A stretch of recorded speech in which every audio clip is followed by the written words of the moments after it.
ఇలా జిల్లా కావడమే కాదు కొత్తగూడానికి మెడికల్ కాలేజీ కూడా వచ్చింది. మనకు చిన్న జబ్బు వచ్చినా ఏ ఖమ్మానికో హైదరాబాద్కో పోయే పరిస్థితి. ఇలా ఇక్కడనే బ్రహ్మాండమైనటువంటి హాస్పిటల్ వచ్చింది. హాస్పిటల్లో 60-70 మంది డాక్టర్లు ఉన్నారు. అందరికీ కూడా బ్రహ్మాండమైనటువంటి ఆరోగ్యం అందుతూ ఉంది. గతంలో కిడ్నీ బీమారి ఉన్న వాళ్ళు ఉంటే వాళ్ళకి డయాలసిస్ సెంటర్ లేదు. ఇలా కొత్తగూడెంలోనే డయాలసిస్ సెంటర్ పెట్టుకున్నాం. వాళ్ళకు కూడా పెన్షన్ ఇస్తూ ఉన్నాం.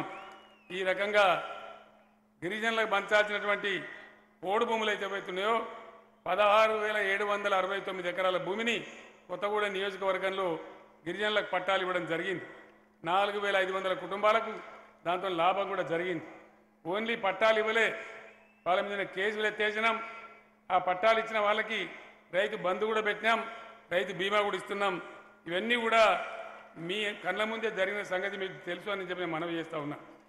50 సంవత్సరాల కాంగ్రెస్ కాలంలో కాని పని. ఆ రోజు బోరేస్తే 800 ఫీట్లు 600 ఫీట్లు లోపలికి పోతే తప్ప నీళ్లు లేవు.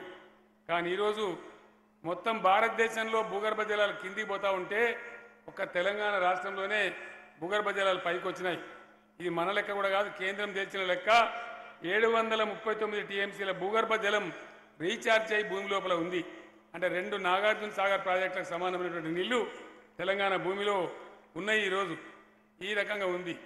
గోదావరిని మనం చూసి సంతోషపడేది తప్ప మనకి ఎక్కడ కూడా సారడం నీళ్లు రాకపోయేది. ఓన్లీ చూసేవాళ్ళం అంతే. భద్రాచలం వెళ్ళినప్పుడల్లా గోదావరి దండం పెట్టడం, దానిలో రూపాయినైనా వేయం, అది తప్ప మనకు నీళ్లు రాలే.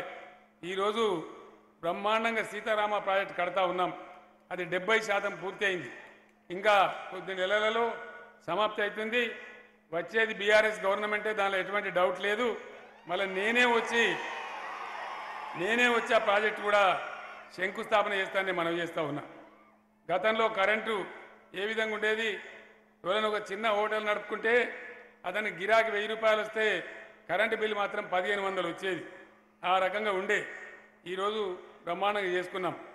కొత్తగూడెంలో రోడ్లన్నీ కూడా బాగా చేసుకున్నాం. అద్భుతమైనటువంటి సెంట్రల్ లైటింగ్ పెట్టుకున్నాం. అప్పటికి ఇప్పటికీ పట్టణం రూపురేఖలు చాలా వరకు మారిపోయినాయి. ముర్రేడు వాగు కొన్ని ప్రాంతాలను ముంచుతూ ఉంది పట్టణంలో. నాకు వనమగారు 10 సార్లు చెప్పారు దీనికి తప్పకుండా మాకు నిధులు మంజూరు చేయాలని. నేనే నిధులు మంజూరు చేసినాను, 30-40 కోట్ల రూపాయలు. ఆ పనులు కూడా అయిపోతాయి. ఆ ముంపు సమస్య కూడా మనం బయటపడతామని చెప్పి నేను మనవి చేస్తూ ఉన్నా. కొత్తగూడెం పాల్వంచ మున్సిపాలిటీలను బ్రహ్మాండంగా ఇంకా అభివృద్ధి చేసుకుంటా ఉన్నాం. నేను మీ అందరినీ కూడా కోరేది ఒకటే,